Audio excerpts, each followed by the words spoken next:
Welcome to the Party Hard Summer Podcast.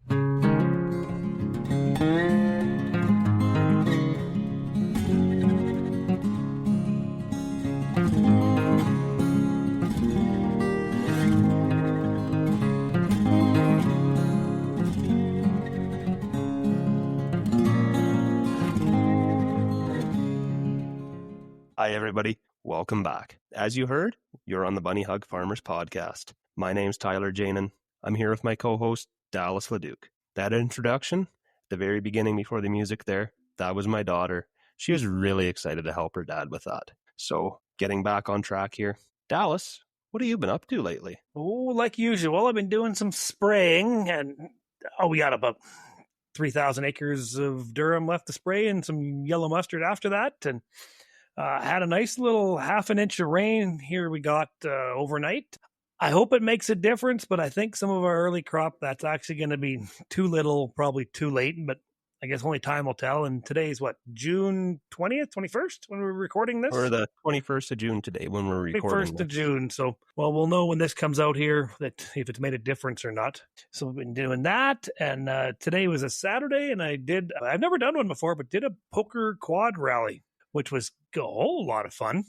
Did that, and I had some guys, I got to make fun of them. They said they were going to come, and we had a half an inch of rain, which has barely held the dust down.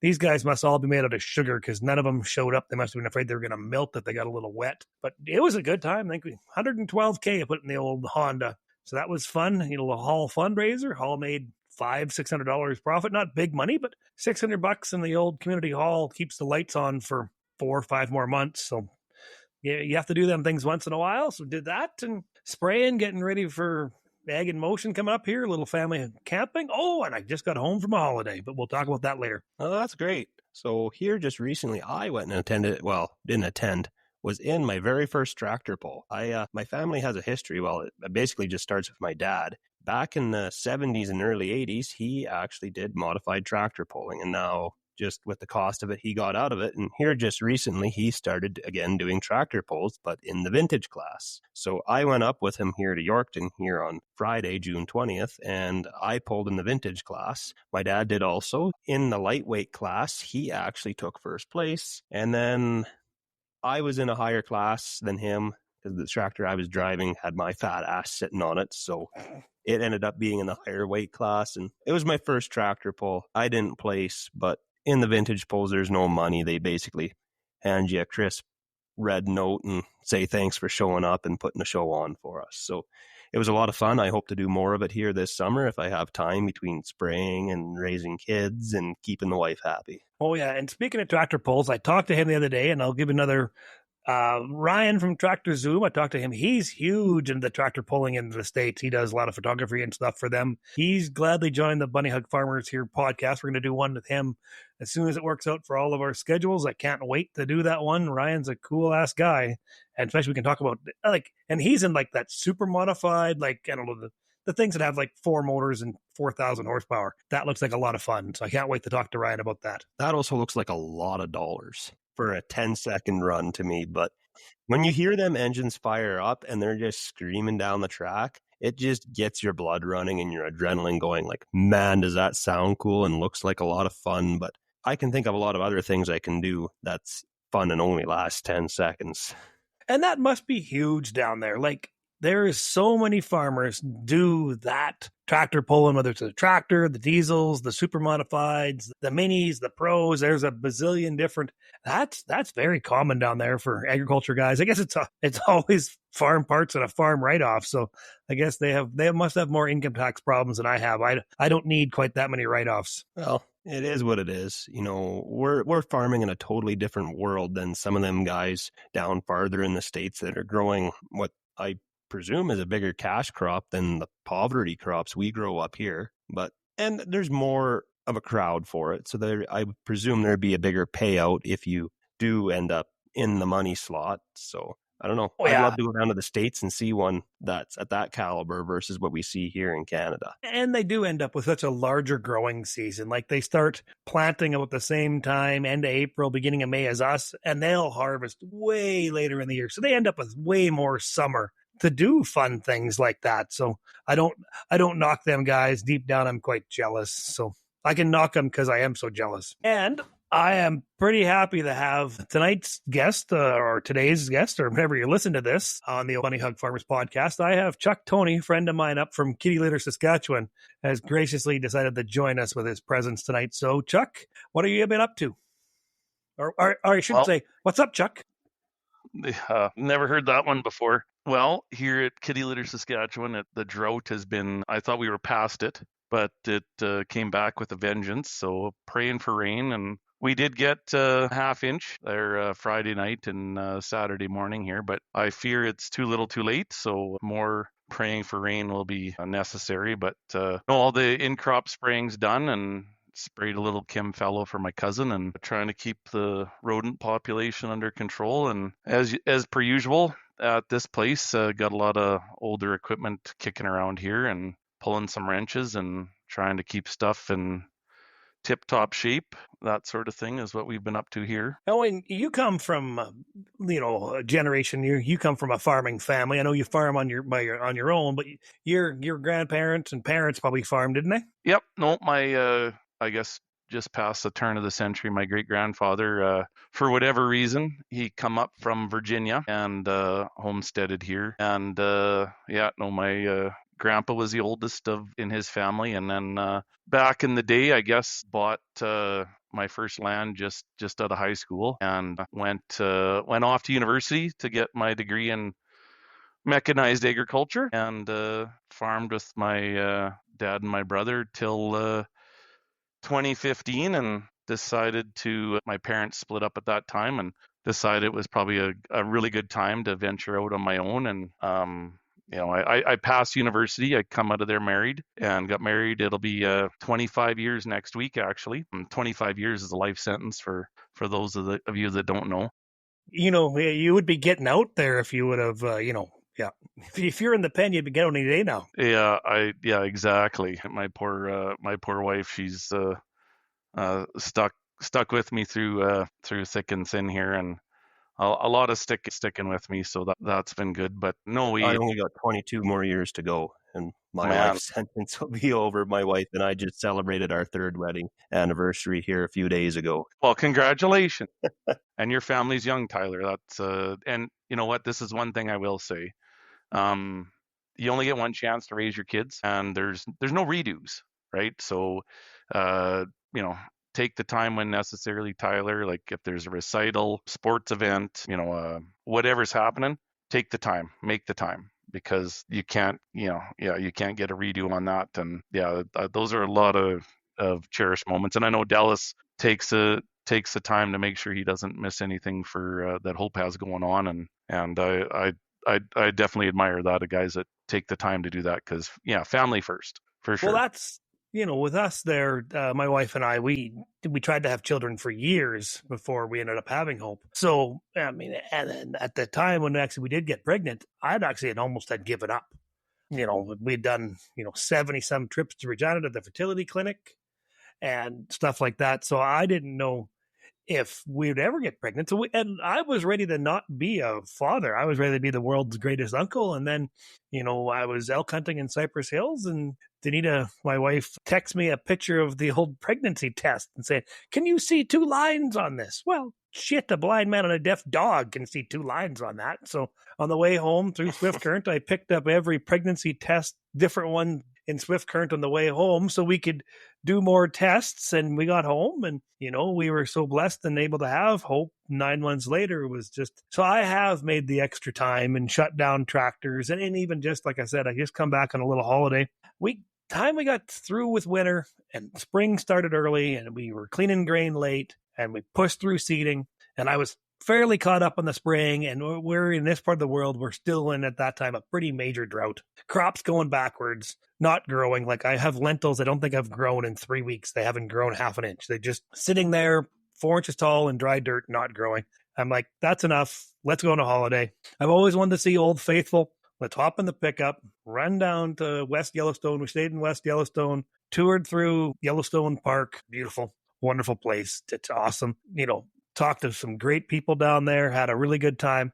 Old Faithful, erupts every 90 minutes pretty faithfully. It was a little windy, so it wasn't quite as spectacular. When Old Faithful erupts, if it's calmer, it erupts higher and it just makes a prettier picture. We were pretty windy, so kind of drifting it some, but that was cool. There's so much stuff to see in Yellowstone. Like, we were in there for one day and we drove what they call the lower loop, and we still put on like 205K just in the lower loop, and we didn't stop at every attraction. So if you're out there and you want a little holiday, and you got to have some deep pockets, it's pretty touristy out there, but it's so amazing. I mean, all that stuff, the ground bubbling up, volcanic activities is natural. I mean, so it's expensive. Drag your camper if you can. That'd be way cheaper. And maybe go to the grocery store, preferably not in West Yellowstone, pick up your groceries up there and make a trip out of it. Because like Chuck said, my wife and my daughter and myself, we spent 4 days down there, a nice little family holiday. Did some shopping in Great Falls, come home, stopped by Big Equipment at Havre. I wanted to see the old 747 Big Bud, and it wasn't there. But the people at Big Equipment and Big Bud there, they said, well, go to the North Shop up there where we're building the brand new tractor. Take a look at it. Holy, that thing's massive and well built. It'll be cool when it's done. So I guess I'm rambling. Yeah, that was my little holiday. So you said you did some shopping. Did you get some Dots pretzels like I've been telling you to get? Oh, I got lots of Dots pretzels. And if you get them at a grocery store, the big bags of Dots pretzels are like $5.99 for a big bag. They're massive. Dots pretzels wants to come on here as a Bunny Hug Farmers podcast sponsor. Tyler and I will eat our way through the sponsorship, no problem. No, they were good. I got all sorts of varieties. I finished the Parmesan garlic. Those are really good. And I think I'm going to try the originals next. Pretzels. I don't think I've heard of Dots pretzels, but I don't think I've tried any. I'll have to put that on my to-do list if I ever head south of the medicine line here in the future. Even some of the co-ops have them here up the odd time. I don't know if they brought in a few to try if they sold, but you've got them at the co-ops up here, haven't you, Tyler? Yeah, they had them at my local co-op here around Christmas time, but I haven't seen them back since. And I asked the guy that's responsible for doing the food orders, and he said, yeah, we got some on order. Don't know when they're going to be here. So, and in that time, they tore down that grocery store that I found them in, opened the new one. So I don't know if they've gotten lost in the shuffle or if they just haven't shown up yet. I'm not the one that does the grocery shopping in our household. It's the wife. So maybe they've been there and she just hasn't told me about it, or I don't know what the deal is, but I'm going to keep my eyes open every time I'm there. Okay, but back to our fabulous guest over here, Mr. Chuck Toney. You separated from the main farm, but you farm with your son too, don't you? Yep. No, my son had just finished this spring his third year of taking his agronomy degree at the U of S alma mater. So yeah, he's been helping me out for a lot of years, like for many years. Oh, I guess 13, 14, being on our own. He'd run the combine and I'd be the truck driver. And so yeah, he ran the old 2388 and he had some fun doing that. He had some fun this spring too, actually. He's got a stretch of bad luck going. Tires tend to blow up on the poor kid, and blew a tire in the summer of 2020 doing our pea harvest, the last decent harvest we had, and kaboom, there goes the tire on the 2388 and scared the living crap out of him. Pretty sure he had to empty his shorts. And then this spring, running the air drill, and had a cart tire blow on us on Saturday afternoon at about 5 o'clock. And last year had a tire go on our four-wheel drive tractor we pulled the drill with, and lined up some tires from Silk Tire in Foam Lake. And Saturday at 5, well, who's going to answer the phone and plug out to Silk Tire? Well, I give the fellow a call I reached out to at that time, and he's like, oh, sure, we got 6 or 8 of them. When are you going to be here? I said, well, probably after midnight. And sure, we'll load you. Really? Okay, on my way, and reached out to buddy there that runs the Tufnell Airbnb and the Tufnell Robbins Donuts, and asked him if I could crash on his couch. He said, better yet, you can crash in the spare room. So went up there and loaded up tires after midnight, had a couple pops. Is that big bearded fellow with the funny hat that talks goofy sometimes? That could be. I don't know. The coffee's good and the beer's cold. That's all I know. Yeah, I think I've met him before. Yeah, you probably have. He puts on a good there. show. Oh yeah, if you've been to one of his shows, your tummy hurts after from laughing too doggone much, anyways. But no, it got back and up and running left it, shortly after 5 in the morning. That's one fellow. I don't know. He one of the hardest working SOBs I know. Me But too. he got up and he went to work, and I headed home, and we were up and running later that afternoon. I don't know, about 2 o'clock in the afternoon, and back up and going. Yeah, a couple days later than the guy should have been done seeding, but it took us 15 days to get the crop in, so little longer than it should have took for the few acres that we do, but whatever, it made her happen, and then prayed for rain and got some rain after we got done seeding this spring, which was good. That's one thing I feel like engineers have engineered into everything. For it to mess up on a Friday or at the beginning of a long weekend at 5 o'clock. 100%. You bet. Anytime we've had a major failure on something on our farm or on my family farm, it's on a Friday or a Thursday of a long weekend at 5 o'clock or 10 to 5. But I like having or try to have redundancy or a plan. And I don't know, my age now, stuff doesn't stress me out as much. It's like there's a solution to every problem, okay? And somebody always has it worse, right? So if I'm feeling stressed out, I'm like, well, chances are Dallas has it worse than me, right, Dallas? Oh, I got lots of issues there. No, but you know what I mean? Like if it's dry, right? If I'm dry, and like you guys are big on the mental health and stuff like that, which I really appreciate. And I have my own network, right? If I'm having a bad day or are stressed about something, I can call buddy Brad, who you've met over the phone, Dallas, or my buddy Derek, or lots of guys, and that's my support, right? It's like if I'm having a bad day, well, Dallas will be like, well, hey Chuck, I hear you, man. I had the same thing happen, or I had a similar thing happen, and you don't feel so alone, right? And it just takes the edge off, and you crack a few jokes, you poke fun at one another, and then you talk about your family, your kids, and focus on the positive, right? And that's where it's like, yeah, oh, no big deal. Tire blew. It's only $11,250 bill for 2 tires, right? And it could have got worse. You could have ran out of fuel on the way home. Well, exactly, right? Like something silly like that could have happened, right? It could have happened. It could have happened. It really could have happened. Like it probably did happen. Shit happens all the time. Within sight of a fuel station, your truck could literally die as you're pulling these tires home. Like you thought you could do it. And so, it could have happened. You could have ran out of fuel and had to walk the Canadian Tire to buy a jerry can, to walk to a gas station, to buy diesel fuel, to walk back to your truck, to pour it in your truck, to fire it up, to drive the last 400 feet to a gas station. That could have happened. But you know what? I feel like you guys are saying it could have happened. I'm thinking you guys need to say it did happen. Hey, but there it is, right? So it's one of those things that instead of getting all stressed about it, the guy just laughs about it, right? Oh, yeah. And to have that network of people that you can lean on, but also laugh with and at you, right? Sometimes happens, right? And yeah, like it's good. It's good to laugh, right? And it's good to there's some stuff that really matters, like your family, right? And family first, but that matters, right? Running out of fuel, hey, somebody has it worse, right? They ran out of fuel and they had to walk miles, right? As opposed to a couple hundred yards. In between the Canadian Tire and the gas station. I mean, amazing. Yeah, exactly. But focus on the positive, right? I'm an old fat guy and I could use the exercise, and you get the exercise you need, right? And now you own one brand new jerry can. 100%. And did you get the new kind that has the vent again? That's what I really want to know in this 100%. situation. You got one with the vent. Oh yeah. The new jerry can was just like the new math. The new jerry can didn't work. Neither does the new math. No, but it's like farming with my son, and my daughter. I got 2 daughters as well.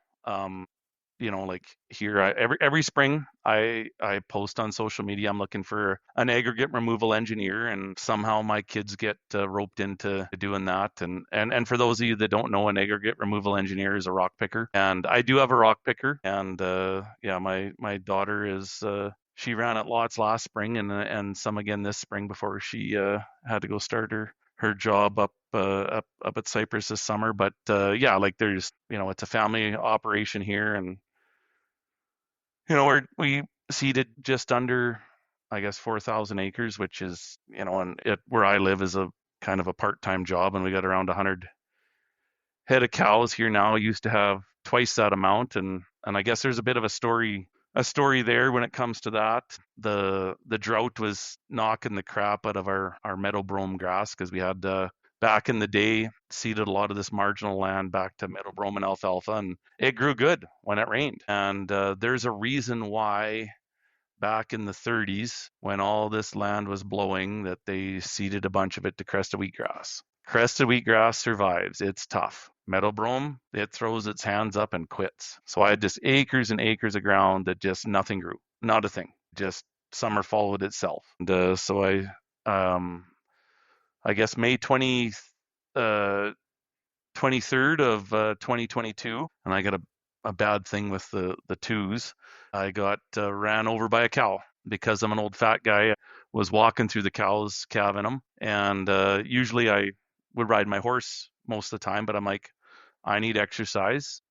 Grab the old hockey stick that's broke off, and you go out there and you check cows. And I was calving on grass on just like 40 acres or so. So you wander around out there and you see who's calved, and you tag the calves that were calved the night before or the day before. That morning I was out there, and this good old 406 she had calved, and it looks like any other cow, nothing special about her. And she was getting a bit snorty. So I'm like, whatever, I just left her. I wasn't going to tag it. And for some reason, I don't know why, she turned around and gave a run at me, and I thought, well, I'll just step out of the way and give her a whack on the nose with the stick. And she got me and hammered me into the ground a few times. And I wasn't far from a barbed wire fence, and I couldn't stand up. So I crawled over the barbed wire fence and called the wife and told her where I was, and hung up. And 30 seconds later, she called back and asked me where I was. And I told her where I was again. And she drove out there and helped lift me into the car, and went to the house and took off my shitty Carhartts and whatnot, and got back in the car and went to the hospital in Swift Current. And don't know the drill exactly on going to emergency. So I called ahead, and it's $246 to get them to help you out of your car onto a gurney. And I guess that's where got to know the fellow from Tufnell there. I got on after I got some good fentanyl in me and some hydromorph. Got on social media because I had a bunch of cows ready to calve and needed help. So I said, does anybody know anybody that I could hire to get these cows calved out and whatnot? And got a message from a fellow that said, here, give me your number. I'll call you and cheer you up. And that's the last thing you want, is somebody that'll make you laugh so hard your tummy hurts to call you just after your back's been broken. Because yeah, it hurts a lot. But I guess it was a good hurt. Anyways, I'm still going to get even with that fellow someday. But anyways, prior to that, back in... Tyler and I are going to get even with him too. We're going to put him on this podcast someday. Oh yeah. Anybody's wondering, it's Quick Dick that we're referring to here as the bearded fellow. Your listenership's pretty sharp. I'm sure they picked up on that by now.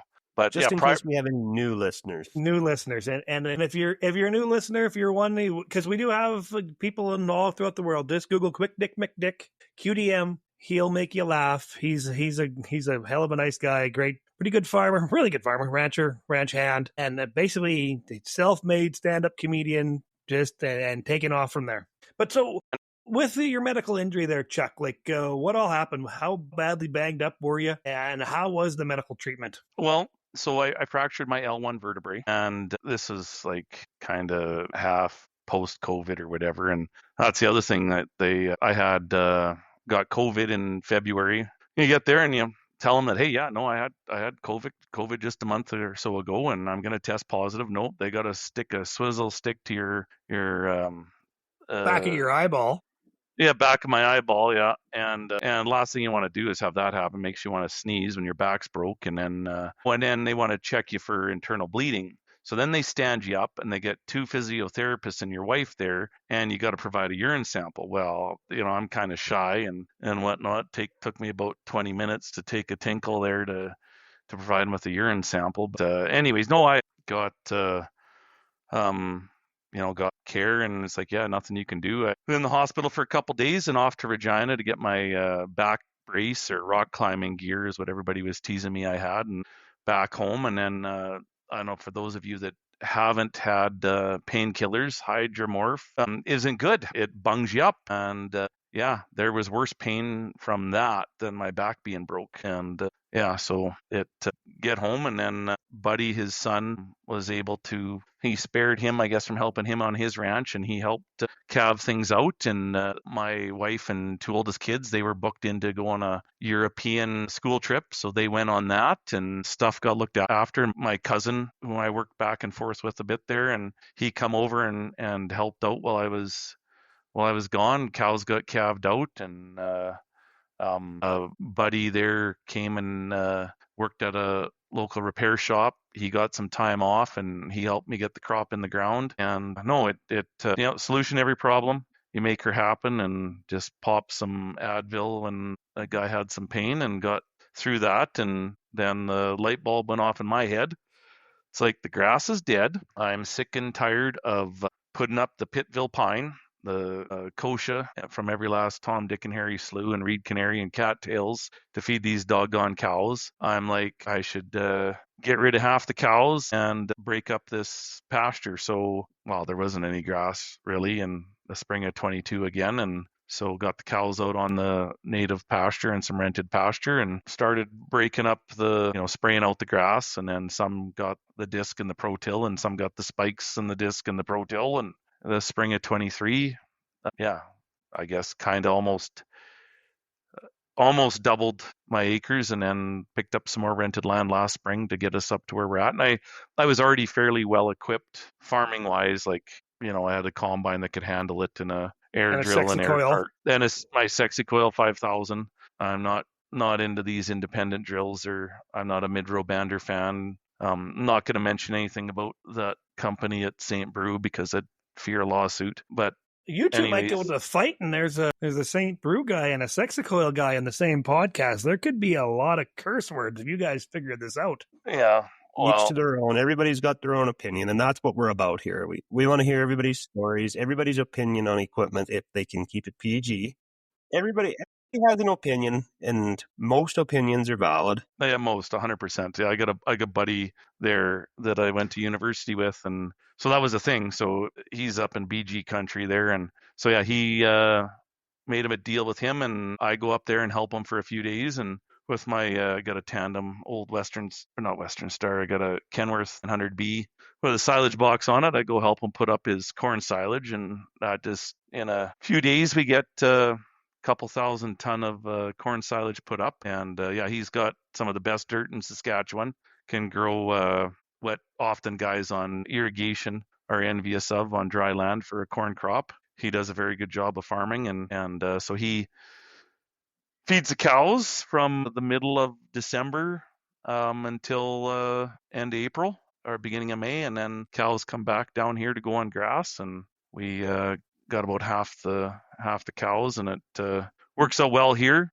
I got less stress and less help because my son and oldest daughter at university, so they were always a big help at calving and whatnot. So it worked out well that way for me. And I guess with cattle prices up, it's not as good to have as many to sell, but and whatever, the farming is a lot less work, with modern equipment and whatnot. It's easy to get a lot of acres put in short order, and it spreads out the workload, and I'm not spending a few days sorting cows and hauling them off to pasture and stuff. They just show up and whatnot. So that's a definite positive. It's worked out well for him too. He's got a couple hired men up there, and he can grow feed, and he's well equipped to feed cattle. So good facilities and whatnot. Yeah, he's actually another fellow you guys should have on here, because he comes from an interesting background where his grandpa was into chickens, his dad was into hogs, and now he has cattle. So yeah, there's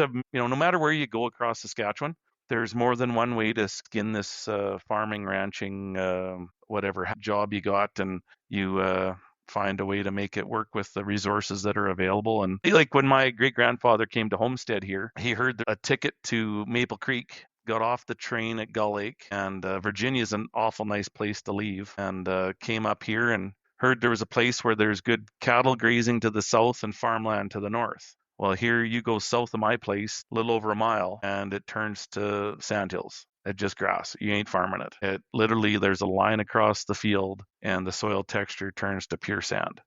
And yeah, so, and the sandhills is great grass, should never be broke, should be, our government should preserve that land and keep it as it is, because it's a very, very beautiful. I don't know, So like we can start Yellowstone was nice. the Great Sandhills Park, government park, maybe that sounds like not a bad idea. I'm not a huge fan of big government, but I'm not going to get political here. But the Yellowstone, it's got beauty in its own way. But I tell you one thing, there's nothing better in my eyes from where I grew up to get out there in the middle of the sandhills, and you get in some stretches, and I've been there on horseback. You can't see fences. It's just, a little bit of chokecherry bush, some sage, some spear grass, some blue grama. It's just, you got lots of deer, and well, I guess we got elk and moose and stuff all around here now, and wolves are back, and yeah, beautiful place to be. And I tell you, like, it's one of the most beautiful places. And well, and that's like our former premier Brad Wall. He'd be a great guy to have on your podcast, because him and his son Coulter, same thing. And they're also incredibly hard to get a hold of. We'll see if we can make that happen. But like, Yeah, Brad, like, if you're listening, we'd love to have you on here. Well, and a different perspective, right? Because it's all paths. Like Dixon there went off to the oil patch in Alberta, worked there for years, did very, very well, hardworking, smart individual. Hey, your roots pull you back, right? And yeah, he's got a great story to tell. And yeah, you come back to your roots. You can't fight it. It's in a guy's blood, right? Like my son, he ain't fighting it either, right? It's in his blood, farming. If it's there, you're drawn back to the land, right? I don't know what else I'd be doing, right? Even though we have our challenges, no better place to be, right, is at home, whether it be in southeast Saskatchewan or like your place, Dallas. Beautiful place to raise a family and to farm, right? You got your challenges, but man, you took me on to see your guys' land up on the bench. Yeah, beautiful, to see a herd of, how many elk were there, Dallas? Like, that time was only a couple of dozen, but I mean, I've had hundreds and hundreds down there. Yeah, and yeah, do you want to watch this. The couple of hundred elk tramping through your lentils almost makes instant summer follow. It's a beautiful thing, as it brings a tear to your eyes. Well, and that elk aren't the nicest thing. I've heard that they just plow through fence. We get transient elk here, and I don't know what like a moose has been here, like a swamp donkey. We got alkali. That's it. And the elk, when they lay down in your crop, especially if you have like a canola, like they lay down, like I think it's like an elk orgy going on. Like there is beds everywhere. Like how can so few elk have so many beds? Like it's got to be an orgy. It's just some sort of weird elk orgy or something, because elk are amazing, but they are a pain in the ass. And I've seen it with my own eyes. When an elk is determined, especially a herd of them, like the first one might jump the fence, and the rest don't. 300 just say F this. And next thing you know, there is 3/4 of a mile of fence just destroyed. Posts are ripped out. Wires they're dragging wires with them. And it's just like, oh my God, like thank God, but this is not our fence. But somebody should really know about this, but they can just it's just like, well, it's time for a full rebuild because that fence is gone. Well, and we don't have a lot of problem with elk in our area. We do have elk in our area, but not to that extent. We got a little more problem with definitely whitetails doing damage to fence. Not anywhere to that extent that you just talked about, Dallas, but swamp donkeys or moose. I normally have a fair bit of fence to fix each spring from them buggers.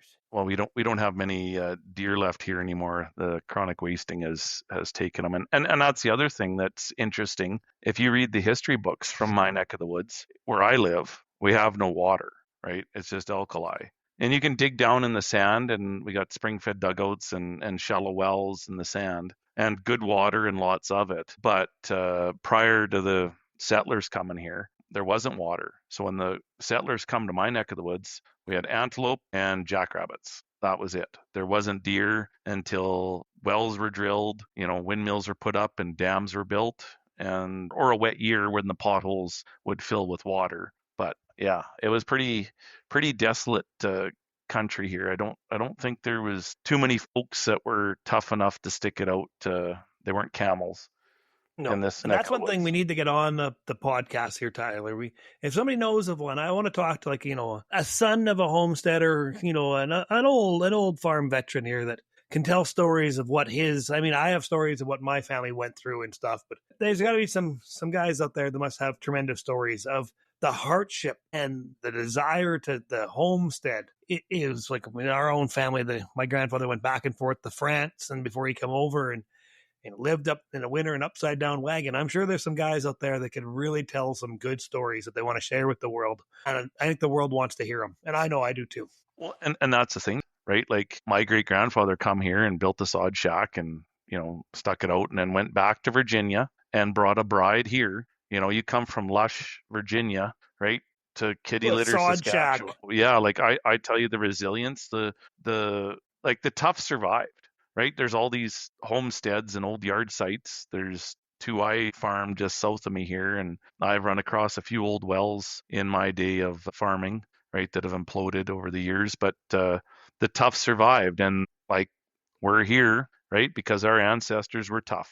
They Not survived. to mention it, to come from Virginia, probably living in a log cabin or a nice house, to move into a sod house. That's true love. To do that transition and then move to a different country into a sod house, that's true love. Well, and to like the winters here, right? Like no trees, right? Like there's no trees here, right? Like I remember a funny story. So I have a sister that is a vet, and when she went to the U of S and getting her being a doctor in veterinary medicine, one of the students there that came from a province to the left coast, and it's like, what'd you guys do with all the trees? Like after you cut them down, like didn't you replant them? No, this is the prairies. Like the only trees here, like maybe some trees were growing in like the Cypress Hills and Wood Mountain near you there.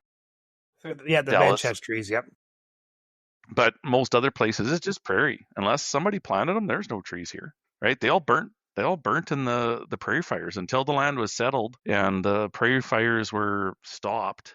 Unless the thunder showers came and put them out or it hit the river, yeah, they just burnt everything. So yeah, it's things are different, and when you look back at it and pay attention to the history and whatnot, there's a lot of stuff that seems normal to us today through the eyes we look through, but I'd love to go back in time and look from 10,000 feet and just hit fast forward and just see what my ancestors went through, go through all the years of the drought, feeding cows Russian thistle to get them through the winter, of just struggling to feed your family through the winter. My great-grandfather went out in the 30s out to Pincher Creek looking for better land and didn't buy it then, but went out later in the 40s and bought land at Pincher Creek, and I had two great uncles, my two youngest great uncles, that they went out there near Cowley and lived on a ranch that they had bought out there. And the neighbors didn't have much, and neither did they. But the neighbors had turnips. So my two uncles, that's what they survived on, was turnips that winter.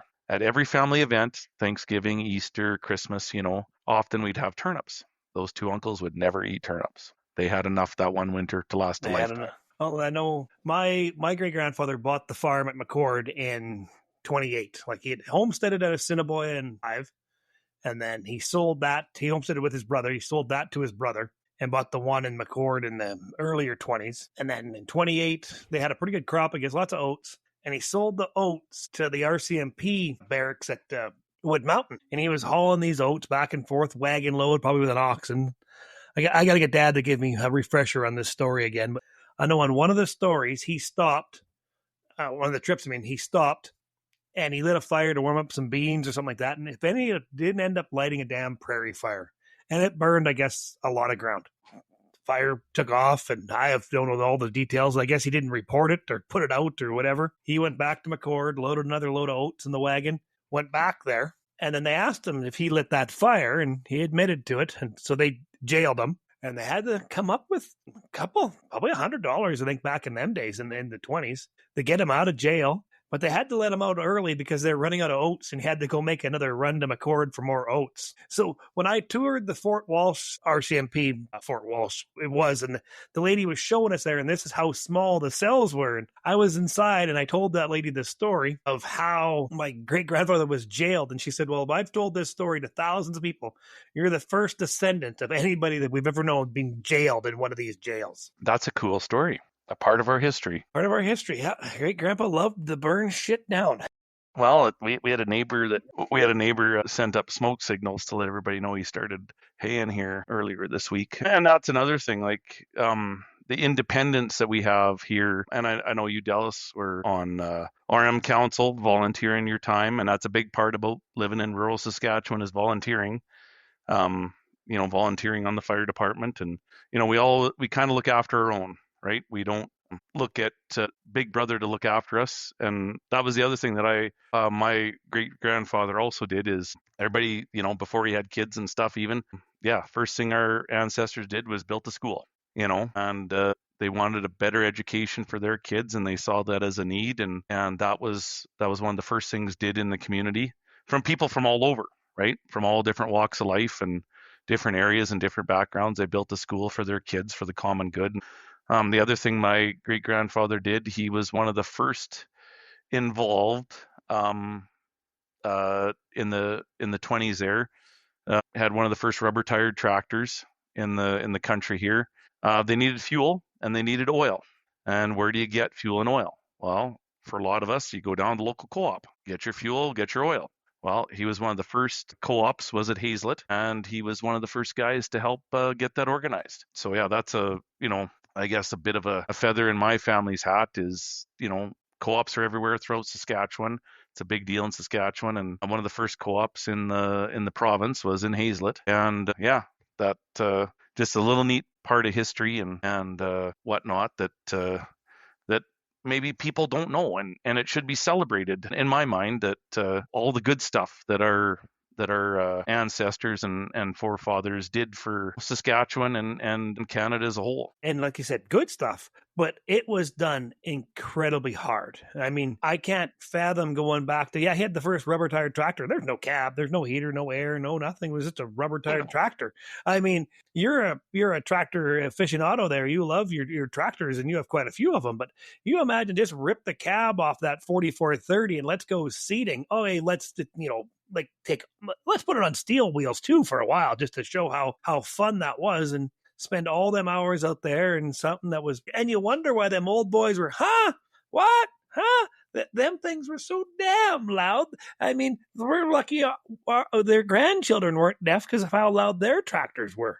Here, and I made several videos complaining about the noise in the one tractor we have, and because it's like 78 decibels. I bet you, behind some of them, twin lunger John Deeres and other ones, I don't know my tractor antiques very well, but they'd be some ass noisy. Tyler, you've been behind some of them antique tractors when you're working the snot out of them, obviously at the tractor pulls. They must have been, especially they weren't in good shape. The exhaust probably half rotten and falling off them.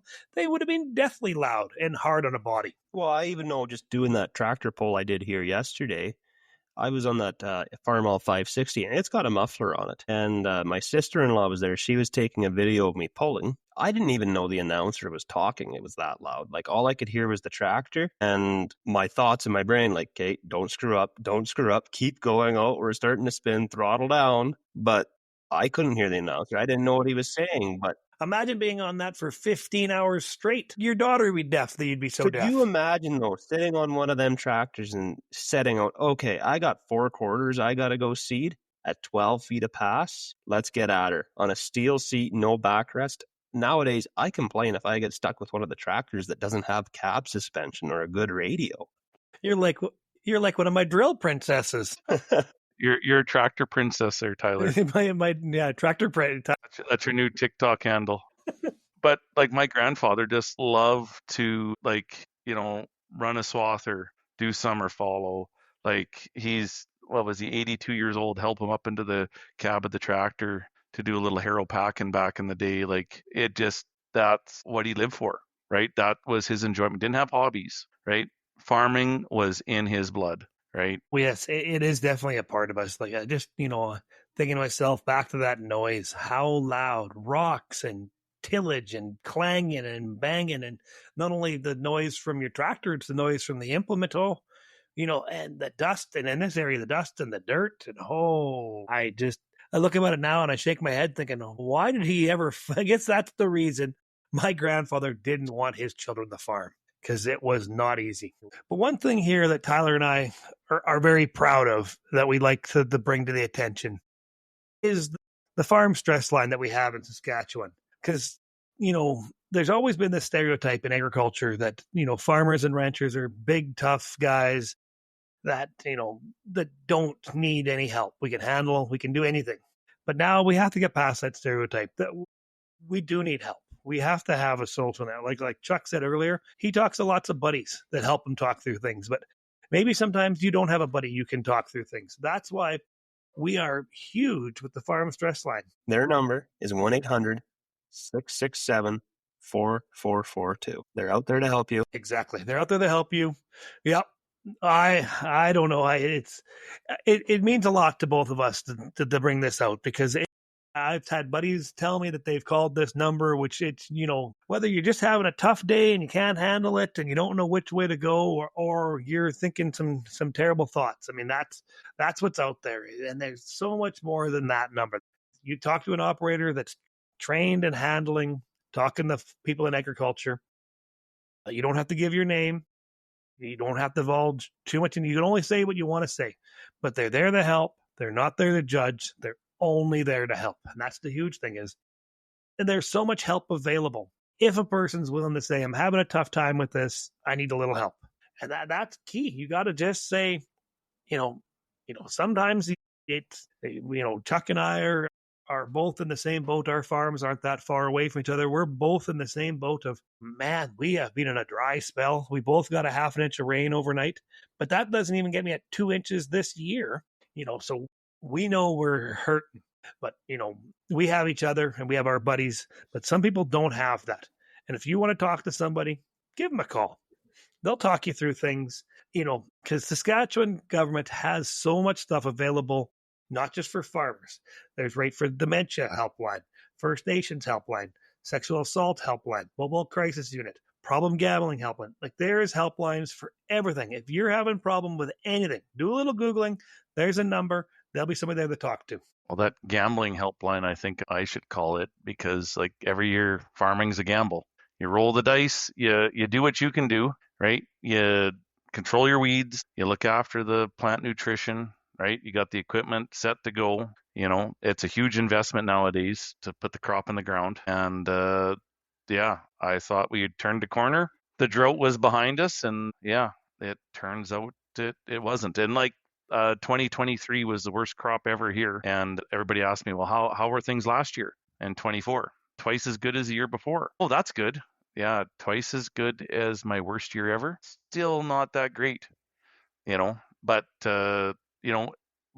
going back to our ancestors, they had 5, 6, 7, 8 kids to feed. And often you look at in Alberta there, those special areas country, talking to some of those folks, their parents over there, they couldn't feed the kids. They had to farm out their children. Like, who'd take them? Hope there's a couple that, don't have very many kids. And they sent them away. Talk about a tough decision to be made, to send your children to live with people you don't know hundreds and hundreds of miles away. Yeah, we got it pretty good nowadays where, I'm not worried about where my next meal's coming from or that, I got a roof over my head and whatnot. Like, they didn't have crop insurance, the support programs that we have today to support our farmers. And, we're not waiting on salted cod coming from the East Coast to get delivered on the train, right? And it's not so rushing the bad. town with that milk pail full of milk, so you can send it on the train to get paid the $1.12 you get paid for the jug full of 5 gallons of milk you're exporting. She's a way different time. My grandfather, God rest his soul, he remembers as a young boy watching them build the railroad tracks coming over the hill and snaking its way through the countryside. And they would build, kind of the camps ahead, and they'd build the roads up, they build the road, the rail bed, and built it up. And he said it took weeks for them to go a couple of miles. And he said he never thought in his lifetime as a child watching it being built, to watch in a matter of hours it being ripped out later on. But that's how things have changed. Yep. And that's the only thing that stays the same is everything changes. And when it comes to our farming practices, the tilled summer fallow, right? And 50-50 and just growing wheat in summer fallow to canola, mustard, lentils, peas, canary seed, any numerous other crops, chickpeas, flax. There's a ton of other crops. And that's the other thing that is a real feather in, being the bunny hug farmers in Saskatchewan here, Frigstad, Morris, Seedhawk, Seedmaster, Bourgault, Flexicoil, all these companies are, from Saskatchewan. The innovation that's been done by, in farm shops, right? And I don't just have the old Sexy Coil 5. I got 2 drills, 1 air cart. I got a pillar, disc drill, and Dick Friesen, used to work for CNH and was a designer there. And when they Case and New Holland amalgamated, those guys kind of got thrown by the wayside, and that just like farming's in our blood, innovating and designing stuff is in Dick's blood. Came up with the pillar laser disc drill, and that's what I run. It has its place. It works well, and trying to keep our stubble as tall as we can, and seed through those Russian thistle patches and our hailed out stuff. Has happened in the past. Like, that innovation comes from Saskatchewan, and that's a real feather in Saskatchewan's hat, I think, is the sheer amount of innovation that comes from here. Yeah, it's cool that Big Bud's in Havre there and whatnot, and that innovation and Steigers comes from North Dakota there. But all that seeding innovation and the rod weeder, and you go to Nobleford, Alberta, the Noble Blade, and all that stuff to meet the challenges of the day. Farmers don't quit. There's that solution to every problem. Big Equipment and Big Bud, they're at Havre, which is only like 40 miles south of like Console, Saskatchewan. They are basically as Saskatchewan as you can get without being here. So, I mean, that's a testament to them, because that's the same territory that we're in, and that's the same drought-stricken area right now that we're in, and that's the same agriculture that's also suffering out of that part of the world too. They're also well in part of that Palliser Triangle. The innovation doesn't stop at the border. It comes from having to make what we have work. And sometimes it takes going to the shop and rebuilding the wheel to make it work right. Well, and it's funny you say that, Dallas. Like, where did the Prairie Farm Report go? Like, I look so forward to that as a young guy, watching the innovation that came from farmers' shops. And many moons ago, I was lucky enough to be on the Prairie Farm Report there. Some young fellow, I happened to catch it the other day. I was on there and putting the dual fuel line kit on the old Versatile 835, and kind of stole that idea off of on highway tractors and such. I got the old W900B with the 444 Cummins in it, bought the dual fuel line kit for it from Pittsburgh Power in the US, and I got a kind of a diesel addiction. You got to make things better and tweak things a little bit, and so bent up a fuel line and put it on that tractor, and sure enough, that tractor ran smoother, had more power, went up a full gear in the old drive, especially after put the fast system on it, or AirDog is another good fuel system that does a similar thing. So would that fuel system with that extra line, would that work on the world's most famous 9280 that boost a little more power out of it? Yeah. It should. If you and it's pretty simple. Fuel line? Well, no, that's a you job. I'm not that handy. I need to find someone that can really, massage a tractor, make him run better. That's what I'm looking for. And I think I found a guy right here. If you want to come, you could put an AirDog on it. That'll definitely wake it up. Oh yeah. Well, bring that down too. I'll help you install it. Yeah. Well, I put an AirDog on my 9320 John Deere this spring, and I tell you, that woke that tractor up. My son and I were like, what happened? This tractor used to have to downshift. I don't have to downshift anymore. That growing piece of iron even made it out of the shed. Yeah. Well, I'm not a green tractor fan, except for the old tractors. Like, I had a problem. Is it an addiction when you have 3 John Deere 4240s? I sold one.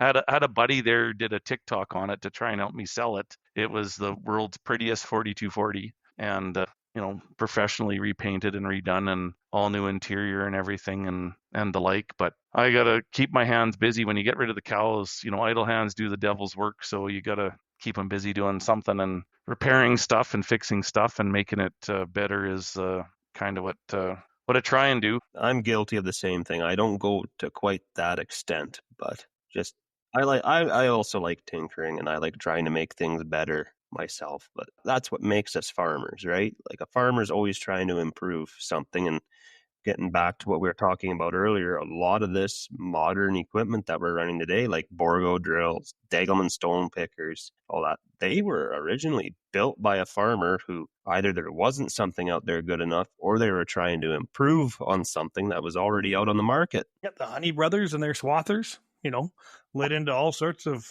honeybee manufacturing and their, marvelous straight cut headers. And, they made a couple of really cool big 2-wheel drive tractors. Speaking of sprayers and equipment, I'll let you do a shameless plug here there, Chuck. You got a sprayer you've upgraded. As the farm grew, you had to get a little bigger equipment.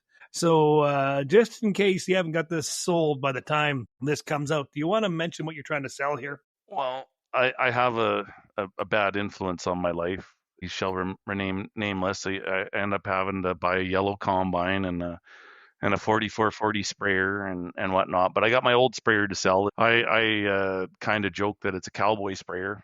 It's a Spray Flex. It's built on a International 4300 chassis. It's got if you're big into tractor pulling, it's got a 466 International in it, one of the toughest motors ever built. Those motors the bottom end can handle 1500 horsepower stock on them. They're just stout as you wouldn't believe. It's got an Ellison automatic transmission in it, sugar beet harvester, 2-speed auxiliary transmission to put her into low gear when you're in the field. 120-foot box aluminum boom, 1,550 gallon tank, and I've had it for. I guess I bought it in the fall of 2014, had it for 10 years, and it can cover a lot of acres and whatnot. I just need a little more flexibility and whatnot, a lot of common parts on it. Great sprayer for somebody, and it's inexpensive, and it's not proprietary parts. It's not like an Apache or some of them other ones out there that are in the Cimarron genre. Yeah, everything to buy for it is head to Great Falls to get some boom parts if you need it, and I got lots of spare parts to go with it. But it'd be an excellent addition to somebody that has got a pull type high clearance sprayer or took on some more acres and needs a little more tank capacity and a little more width to get stuff done. But yeah, it's been a good unit for me, and it's still sitting in the shed where it gets parked every winter, and it's ready for a new home. I hope there's a buddy of mine that could maybe do a TikTok to help me pedal that sometime soon here. Tyler, get on that. No, that's because if you're looking for a sprayer, you want to do a little upgrading. Hey, I don't know what you're in for. We got an auction going on this. I'll start off at $1, and we're going to go from there. Yeah, I pay commission. Commission. Yeah, I'll pay commission. I got no good deed goes unpunished. That's how I operate. That's one thing. Upgrading is always part. I mean, what you want to upgrade out of a little more road speed, a little bigger boom. Basically the same tank. That's how this works. Is if you're not moving forward, that's why they say you're moving backwards, something like that. Yeah, well, it's great. This thing had 3-inch fill on it, and upgraded to 3-inch fill on my sprayer tender trailer, so to speak, this spring, and that made a huge difference in fill times. And it's like you do one thing a little bit better every year.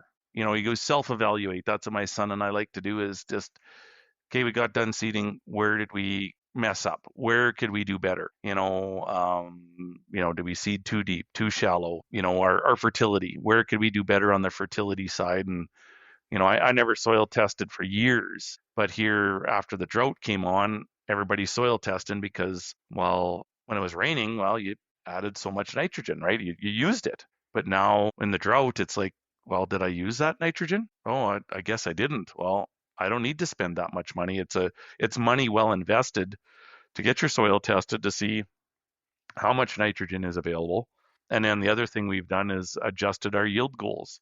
They're no longer, 40 bushels an acre durum on stubble here. It's more like 25, for a yield goal. Let's fertilize for 25. I remember doing the same thing. Our people that do our soil testing, they have a fancy little program. And how much rain and what are you looking for? And this is what you need. Well, we had the bar set at 6 inches of rainfall. Because that, kind of historically has been kind of an average. You can grow a pretty good crop in 6, you grow a phenomenal crop in 10. You can't grow dick shit of a crop with 2. Pretty much. And then if you would have slid that little bar back the 2 inches next year when we're doing our soil test, I'm going to do that. 2 inches. What do we need? Well, you need to almost get a mine out there and take some shit out of the ground. You have too much in there is what's going to happen. Well, and that's the thing now. Like if you have the ability to top dress with a sprayer, or I got a Selford Trooper spin spreader, spreads 80 feet at 10 or so mile an hour, you can cover a decent number of acres in a day, and it wasn't a huge investment for that rig, to top dress some nitrogen in season. I put out all my sulfur, nitrogen, and potash with the spreader in the fall. Makes my tank bigger in the spring, and that helps me get more acres done in the spring in a day, right? I'm not spending as much time filling and more acres per fill. I only got a small cart nowadays, 440 bushels, and it's a solution to our problem here. Right. And I don't have problems I got an air guard on my air cart, so I don't have problems with for the most part, like we can seed in the mist, especially with the disc drill. It's muddy and stuff. Well, I can just keep right on rolling with the disc drill and the air guard on the cart there. I don't have no sulfur in the drill, just phosphorus, and it doesn't plug up on the rollers and doesn't gum up in the towers like a lot of guys were having this spring, and just keep right on rocking and rolling. And why are you looking at me? I'm not looking at you. You gumming up stuff this spring, Dallas, and complaining about fertility? Well, folks, we've had a little technical difficulties with my phone and stuff here, so this may or may not work. It'll be another one of the lost episodes. If it is, and you'll never hear this anyways. But yeah, we're going to end her a little short here because for some reason, Tyler and Chuck are uploading perfectly fine, and I'm uploading 0. So we're going to shut her down early. Thank you so much for listening. As always, Tyler and I thank everybody for listening. We have such a ball making these. We enjoy all the feedback, all the thanks we get from people. This has been just so much fun. As anybody you want us to talk to, if they're available, tell them to shoot us a message, comment on this video, or not this video, on this podcast. We're on Apple, we're on Spotify, we're on, was it Player FM? Something like that, Tyler? Yeah. Player FM and Podcastle, I believe, as well. Okay. I need to look. I should know. I'm the one that does all the uploading of this stuff. I should be on top of that. But yeah, but I do apologize to our loyal listeners, and thanks for listening. We have such a ball. Thanks, Chuck, for coming and joining us, and let's hope this work turns out. Thanks for listening to the Bunny Hug Farmers Podcast.